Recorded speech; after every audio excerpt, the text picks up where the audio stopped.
Karena beliau berkata kepada Abdullah bin Zubair, "Waimullah, demi Allah, lau kuntu fi juhri hammatin minal hawam."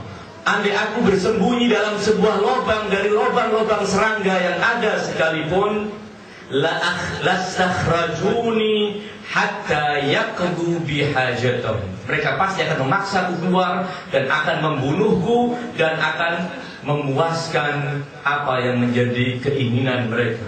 Wallahi, demi Allah, la ya'tadunna alayya kama i'tadatil yahudu ala fis-sabt. Demi Allah, mereka akan melakukan tindakan jahat terhadapku, melanggar kehormatanku dengan membunuhku, sebagaimana bangsa Yahudi telah melanggar kehormatan hari Sabtu. Itu yang jelas telah difahami oleh Imam Abu Abdillah alaihi salam. Dalam riwayat lain, seperti juga disebutkan dalam sumber-sumber sejarah terpercaya, bahwa Imam Abu Abdillah mengatakan demikian, "Wallahi la yad'uni hatta yastakhriju hadhihi al-'alqata min jawfi." Demi Allah, mereka tidak akan membiarkanku hidup berjalan di muka bumi Allah, berjalan di atas tanah haram Makkah, sehingga mereka akan mengeluarkan jantung dari ronggaku.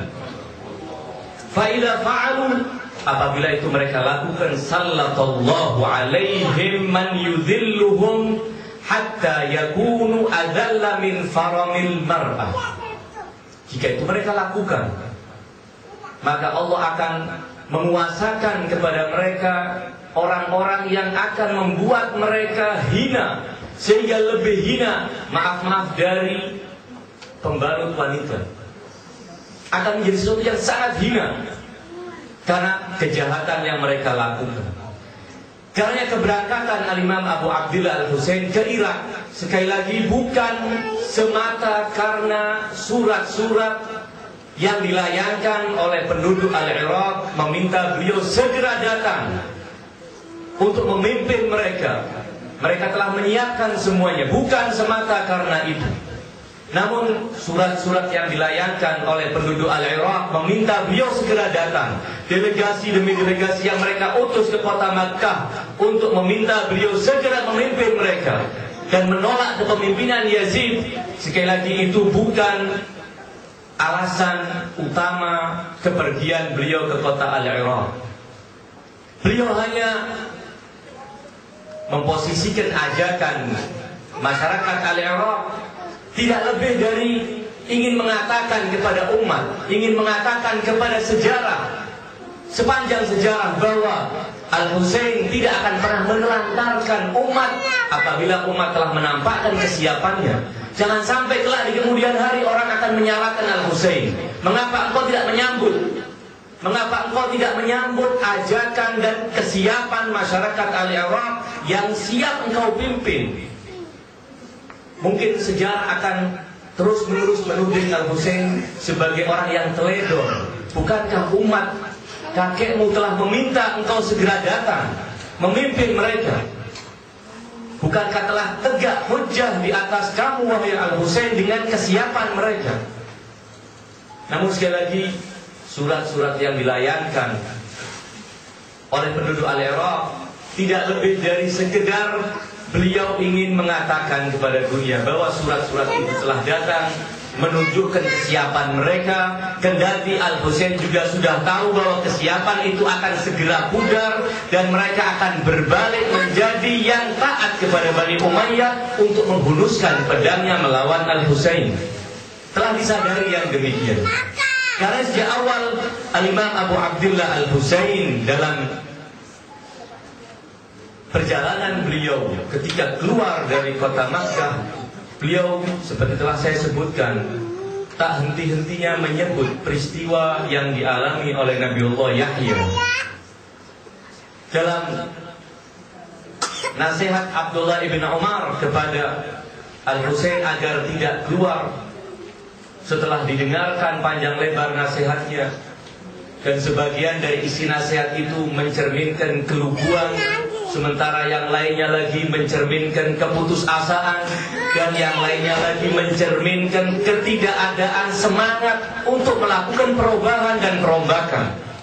Setelah itu Al-Husain mengatakan bahwa wahai Abu Abdurrahman, sesungguhnya termasuk di antara kehinaan dunia yang tidak layak bagi seorang untuk mempertahankannya adalah bahwa kepala Yahya, seorang nabi Allah, dipersembahkan oleh raja di saat itu kepada seorang pelacur.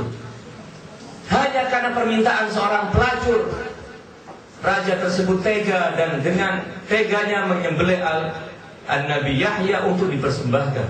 Sebagai isyarat, beliau telah memahami bahwa kesudahan keberangkatan beliau ke kota Al-Iraq tidak lain hanya untuk menyambut syahadah. Tidak lebih dari itu. Karenanya dalam salah satu pidato yang disampaikan oleh Al-Imam Abu Abdillah alaihi salam di dalam kepergian beliau ke Al-Iraq, beliau di antara pidato yang beliau sampaikan ketika beliau hendak meninggalkan kota suci Makkah, beliau menyampaikan pidato ini. Di antara cuplikan pidato itu sebagai demikian, seperti yang dikutip dalam kitab Biharul Anwar. Di antaranya pidato itu mengatakan demikian: khuttal mautu ala wuldi Adam mahattal kiladati min jidil fatat.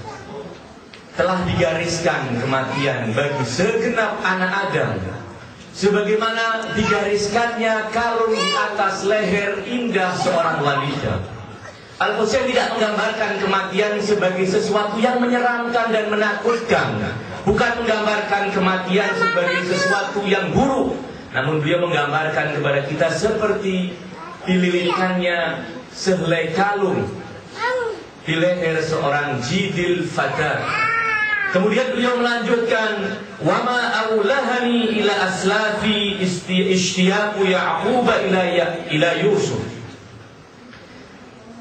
Tidaklah membuatku rindu kepada leluhurku, kepada Rasulullah, kepada Amirul Mukminin, kepada Az-Zahra, kepada Al-Hasan. Tidaklah membuatku rindu kepada mereka. Dan kerinduanku kepada mereka itu melebihi sebenarnya kerinduan Ya'qub kepada putranya Yusuf. Wa khuyyira li masra'un ana fi, dan telah dipilihkan untukku tempat tersungkur yanku ka'anni bi awsalin taqatta'uha uslanul falawat.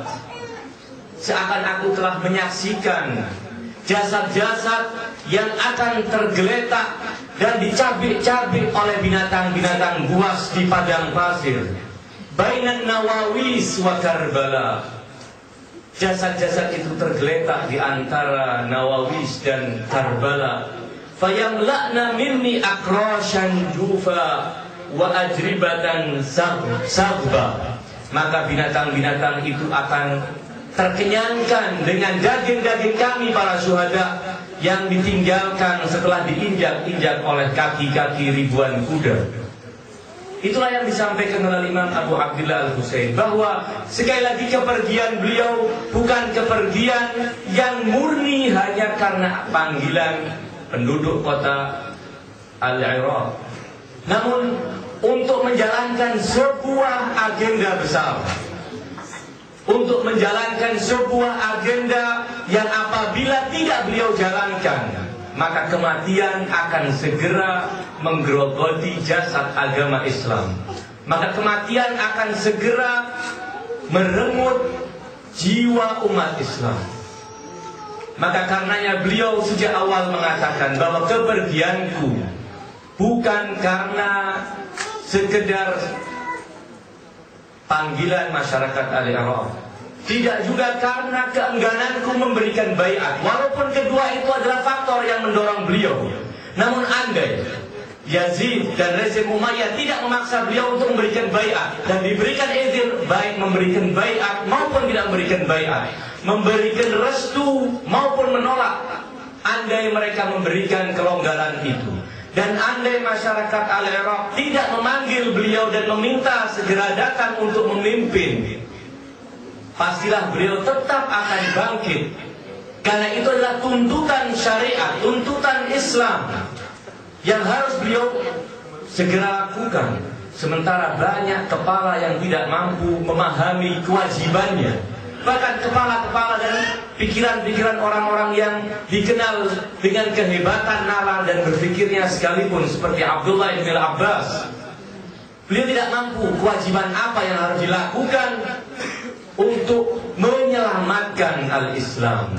Karenanya beliau sejak awal, di dalam surat beliau, wasiat beliau kepada saudara beliau yang bernama Muhammad ibn al-Hanafiyah, beliau menyebutkan dalam pidato dalam wasiat panjang itu, beliau mengatakan di antaranya demikian, bahwa sesungguhnya aku keluar, sesungguhnya aku bangkit, lam akhruj asyran wala batira. Aku tidak keluar karena kecongkakan, tidak juga karena menginginkan kerusakan, wala mufsidan wala zaliman. Salah apabila orang menganggap kebangkitan Al-Husain justru akan mencabik-cabik kesatuan umat Islam. Banyak nasihat yang telah disampaikan, baik oleh teman maupun mungkin oleh lawan. Mulai Abdullah ibn Umar telah menasihati Al-Husain, janganlah engkau keluar melawan Yazid, karena itu akan memecah belah kesatuan umat Islam. Terima saja, kita sabar, kita nanti. Paling-paling juga Yazid tidak akan berumur panjang, dan setelahnya kita akan selamat dan kita akan bisa bergerak lebih lanjut menyelamatkan agama ini. Marwan ibn Hakam juga menyampaikan nasihat yang sama. Allah ya Husain, jangan sampai engkau memecah belah kesatuan umat Islam. Semua beranggapan bahwa keluarnya Al-Husain justru akan merusak Al-Islam. Maka Al-Husain dalam slogan awal yang beliau sampaikan kepada Muhammad ibn Hanafiyah ini, lam akhruj ashiran wala batil wala mufsidan wala zaliman, wa innama kharajtu li talabil islahi fi ummati jaddi. Tetapi aku keluar justru ingin mencari perbaikan, untuk melakukan upaya penyelamatan bagi umat kakekku. Apa yang harus dilakukan untuk menyelamatkan umat kakek beliau, untuk menyelamatkan umat Islam, untuk menyelamatkan keutuhan agama Islam? Tidak ada lain kecuali beliau harus menyatakan bahwa Bani Umayyah yang telah memilih Yazid untuk menjadi Amirul Mukminin, untuk menjadi Khalifatul Rasulullah, itu benar-benar akan mencongkel Islam dari akar-akarnya dan tidak akan menyisakan sedikit pun dari ajaran Islam, kecuali hanya formalitas-formalitas yang tidak akan menyentuh hakikat sama sekali. Sementara Islam yang ditawarkan oleh Rasulullah adalah Islam yang menjunjung tinggi keadilan. Islam yang ditawarkan oleh Rasulullah, Islam yang menjunjung tinggi kesucian Ahlul Bait. Adapun Islam yang ditawarkan oleh Bani Umayyah adalah Islam yang menjadikan kezaliman sebagai landasan kekuasaan. Kesengsaraan yang dialami oleh masyarakat menjadi sebuah hiburan bagi para penguasa. Penghinaan kepada norma-norma Islam menjadi agenda resmi pemerintahan. Penghinaan kepada Ali bin Abi Thalib dan menggambarkannya sebagai penjahat Islam adalah agenda besar Bani Umayyah untuk menghilangkan secara total al-Islam. Karenanya kita tidak boleh mensikapi berbagai agenda jahat Bani Umayyah dengan sikap-sikap lugu. Ketika Muawiyah mencanangkan laknatan kepada Ali bin Abi Thalib alaihi salam, jangan dipahami sebagai sekedar luapan kedengkian anak Umayyah kepada anak Hashim. Namun jauh lebih dari itu, bahwa dia ingin menjauhkan umat Islam dari Islam yang sebenarnya, menjauhkan Islam dan umat Islam dari pemandunya, sehingga nanti Islam akan dikawal oleh Bani Umayyah, Al-Quran akan ditafsirkan oleh Bani Umayyah, dan ulama-ulama bayaran Bani Umayyah. Itu yang akan sangat berbahaya. Karenanya beliau mengatakan, wa innama kharajtu li talabil islahi fi ummati jaddi, uridu an amura bil ma'ruf wa anha 'anil munkar. Media untuk melakukan upaya perbaikan umat adalah amar ma'ruf, nahi munkar.